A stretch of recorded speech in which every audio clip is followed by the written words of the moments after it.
नमस्कार विद्यार्थी मित्रांनो, मी प्राध्यापक बी.सी. पाटील, अर्थशास्त्र विभाग प्रमुख, के.पी.जी.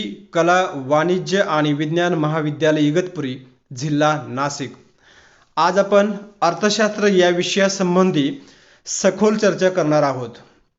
ज्याप्रमाणे प्रत्येक विषयांना, प्रत्येक गोष्टींना स्वतःचा असा एक इतिहास असतो, अगदी त्याचप्रमाणे अर्थशास्त्राला देखील स्वतःचा एक इतिहास आहे. अर्थशास्त्राच्या जन्मापासून ते आज तागायत ज्या पद्धतीने या विषयाचा विकास झालेला आहे, त्या सगळ्या गोष्टींचा आज आपण चर्चा करणार आहोत. म्हणून तुमच्यासमोर विषय घेऊन येत आहे origin and development of economics. अर्थशास्त्राचा उगम आणि विकास कशा पद्धतीने होत गेलेला आहे याविषयी आज आपण थोडक्यात चर्चा करणार आहोत.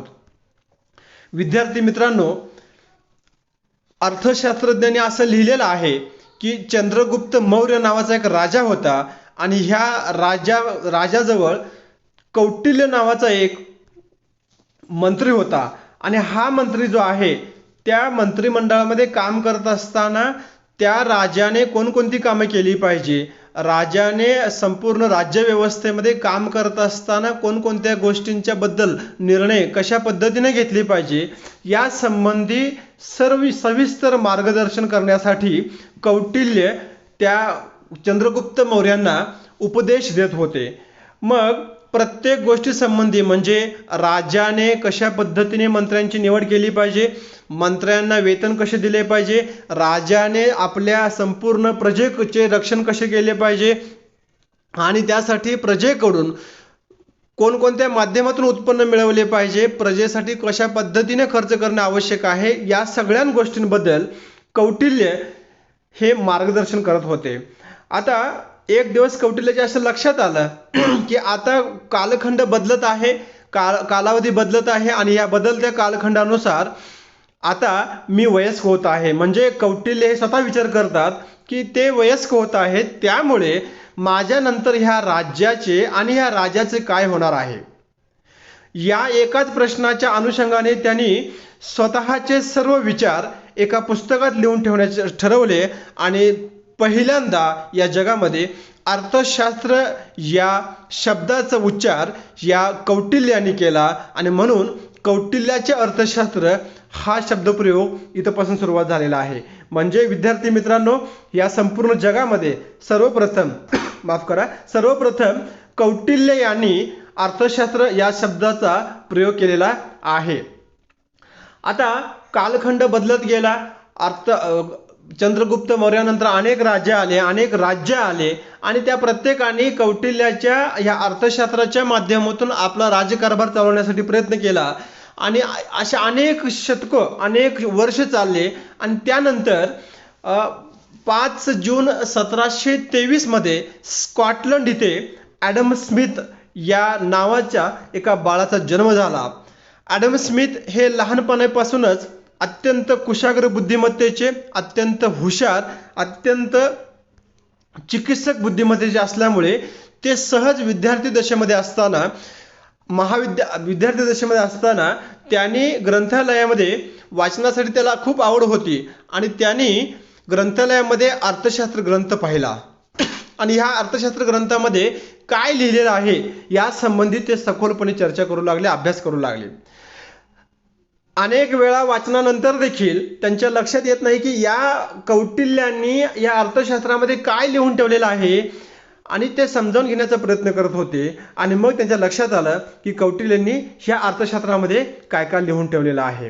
त्याने असं लिहून ठेवलेलं आहे की सिलेक्शन ऑफ मिनिस्ट्री, म्हणजे मंत्र्यांची निवड कशी केली पाहिजे, फंक्शन्स ऑफ मिनिस्ट्री, मंत्र्यांची कार्य कशा पद्धतीने दिली पाहिजे, मंत्र्यांनी कार्य कशा पद्धतीने केली पाहिजे, बाउंड्रीज ऑफ एम्पायर, जी राज्यव्यवस्था आहे ती राज्यव्यवस्थेचे जे सीमा आहेत त्या सीमांचं संरक्षण कशा पद्धतीने केलं पाहिजे, जजमेंट, आपल्या राज्यामध्ये असणारे प्रजेचे जे प्रश्न आहेत ते प्रश्न सोडवण्यासाठी न्यायनिवाडा करण्याचं कार्य कशा पद्धतीनं करणं आवश्यक आहे, याही संबंधित त्यांनी लिहून ठेवलेलं आहे.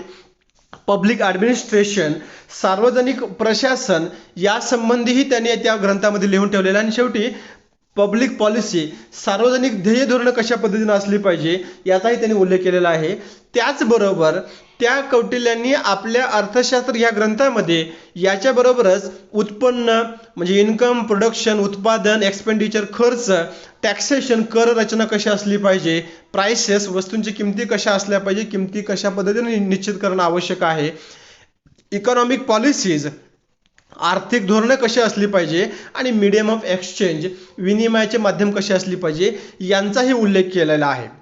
आता ॲडम स्मिथ यांनी कौटिल्याच्या अर्थशास्त्रामधून ह्या सगळ्या गोष्टी वाचून काढल्या आणि मग त्यांच्या लक्षात आलं की राज्याने मंत्रिमंडळाची नेमणूक कशी केली पाहिजे, मंत्र्यांची कामं कशी असली पाहिजेत, राज्याचं सीमेचे संरक्षण कसं केलं पाहिजे, न्यायनिवाडा कशा पद्धतीने असली पाहिजे, या सगळ्या गोष्टी ह्या पॉलिटिकल सायन्सच्या आहेत, राज्यशास्त्राच्या आहेत.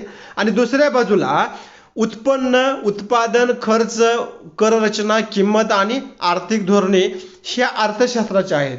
म्हणजेच ॲडम स्मिथ यांनी कौटिल्याच्या अर्थशास्त्रातून राज्यशास्त्र बाजूला केलं आणि फक्त मूळ अर्थशास्त्र ठेवलं आणि त्यांनी आपल्या एक स्वतःच्या ग्रंथामध्ये याचा उल्लेख केला 1776 मध्ये, an enquiry in to the nature and the consequences of wealth of nation. या ग्रंथामध्ये त्यांनी हे लिहून ठेवलेलं आहे आणि त्या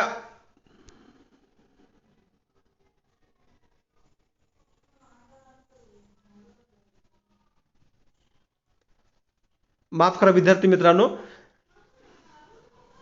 त्या ग्रंथाचं मूळ नाव असं आहे an enquiry in to the nature and the causes of wealth of nation असं नाव आहे आणि त्या ग्रंथाला इन शॉर्ट आपण वेल्थ ऑफ नेशन असं नाव दिलेलं आहे.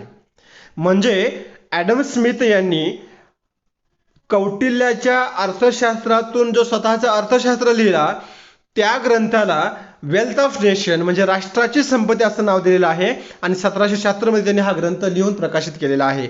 म्हणून फादर ऑफ मॉडर्न इकॉनॉमिक्स, अर्थशास्त्राचं आधुनिक अर्थशास्त्राचं जनक कोण आहे तर ते आहेत ॲडम स्मिथ. आपण कौटिल्यापेक्षा ॲडम स्मिथ यांना अर्थशास्त्राचा जनक का म्हणतो, कारण ॲडम स्मिथ यांनी खऱ्या अर्थाने आधुनिक अर्थशास्त्राची सुरुवात केलेली आहे. त्यानंतर पुन्हा काळ बदलत गेला, अनेक अर्थशास्त्रज्ञ आले आणि त्याच्यानंतर जे दुसरे महत्त्वाचे अर्थशास्त्रज्ञ आले ते आहेत डेव्हिड रिकार्डो आणि त्यांचा कालखंड आहे 1772 ते 1823. डेव्हिड रिकार्डो यांनी देखील कौटिल्याच्या अर्थशास्त्राचा अभ्यास केला, ॲडम स्मिथ यांच्याही वेल्थ ऑफ नेशनचा अभ्यास केला आणि स्वतःचा पुन्हा एक बदलत्या कालखंडानुसार, कारण ॲडम स्मिथ यांनी 1776 मध्ये ग्रंथ लिहिला होता आणि पुन्हा डेव्हिड रिकार्डो यांनी 1817 मध्ये the principles of political economy and taxation म्हणजे राजकीय अर्थव्यवस्था आणि करांची मूलतत्वे या नावे त्यांनी स्वतःचा ग्रंथ लिहिला आणि त्या ग्रंथामध्ये पुन्हा अर्थशास्त्राची त्यांनी परिभाषा सांगण्याचा प्रयत्न केलेला आहे. त्याच्यामध्ये उत्पादनाचे जे 4 घटक आहेत त्या घटकांना दिले जाणारे जे मोबदले ते कशा पद्धतीने असले पाहिजे. मग हे घटक कोणकोणते आहेत, लँड आहे, लेबर, कॅपिटल आणि एंटरप्रेन्युअर.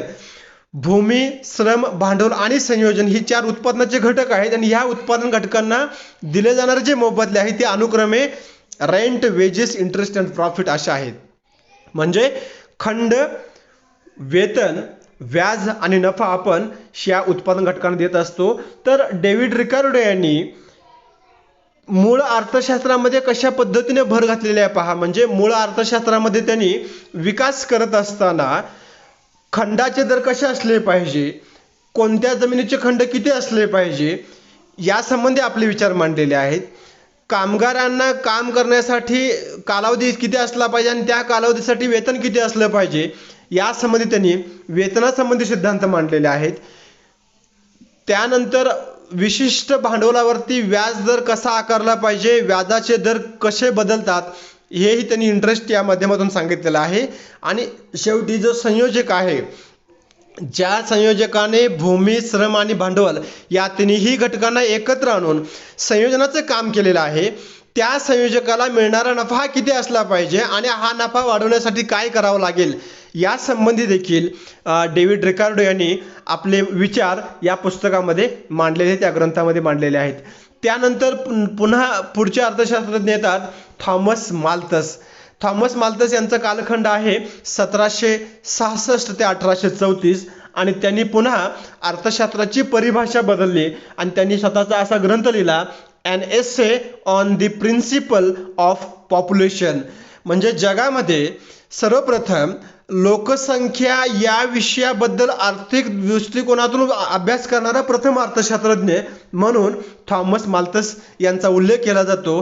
त्यांनी 1798 मध्ये लोकसंख्येच्या विकासाच्या दृष्टिकोनातून स्वतःचा एक ग्रंथ लिहिलेला आहे. म्हणजे एखाद्या देशामध्ये जी लोकसंख्या आहे ती लोकसंख्या त्या देशाच्या विकासासाठी कशी असते, म्हणजे लोकसंख्या किती असेल तर त्या देशाचा विकास होतो आणि लोकसंख्या ही पर्याप्त कशी ठेवली पाहिजे, म्हणजे लोकसंख्या ही विकासाच्या दृष्टिकोनातून पर्याप्त असली पाहिजे, अतिरिक्त हे असता कामा नये आणि कमीही असता कामा नये.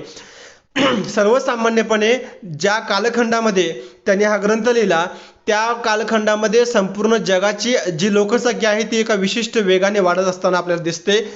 त्यामध्ये त्यांनी असं स्पष्ट म्हटलेलं आहे, संपूर्ण जगामध्ये अन्नधान्याचं उत्पादन हे अशा पद्धतीने होत आहे, गणितीय पद्धतीने, मॅथमॅटिकल मेथड म्हणजे गणितीय पद्धतीने 1 2 3 4 5 6 म्हणजे अशा एकेका पटीने अन्नधान्याचं उत्पादन वाढत आहे. आणि त्याच कालखंडामध्ये संपूर्ण जगाची लोकसंख्या मात्र ही भूमितीय पद्धतीने जॉमेट्रिक मेथडने वाढत आहे. म्हणजे 2 च्या डबल 4 परत त्याच्यावर डबल 8 16 32 64 या पद्धतीने लोकसंख्या वाढत आहे. संपूर्ण जगाची अर्थव्यवस्था अर्थव्यवस्थेच्या आर्थिक विकासामध्ये अडथळा ठरणारा सगळ्यात महत्त्वाचा घटक ही लोकसंख्या आहे, हे सर्वप्रथम थॉमस माल्थस यांनी सांगितलेलं आहे. कारण उत्पादन आणि लोकसंख्या यांच्यामध्ये ताळमेळ काही बसत नाही. उत्पादन हे गणितीय पद्धतीने वाढत आहे 1 2 3 4 5 6 या पद्धतीने, मात्र त्याच वेळी लोकसंख्येमध्ये होणारी वाढ ही डबल आहे, भूमितीय पद्धतीने होत आहे. म्हणून या संपूर्ण जगाची अर्थव्यवस्था विस्कळीत होत आहे असं त्यांचं मत आहे. त्यानंतर अर्थशास्त्राच्या विकासाचे पुढचे शिलेदार आहेत कार्ल मार्क्स यांचा कालखंड आहे 1818 ते 1883. एक जर्मन इकॉनॉमिस्ट आणि एक सोशलिस्ट, एक समाजवादी अर्थशास्त्रज्ञ म्हणून आपण यांच्याकडे बघतो. त्यांनी पुन्हा 1848 मध्ये द कम्युनिस्ट मॅनिफेस्टो या ग्रंथामध्ये अर्थशास्त्रासंबंधी जे नवीन परिभाषा आणलेल्या आहेत त्या संबंधी त्यांनी आपले मत मांडलेले आहेत.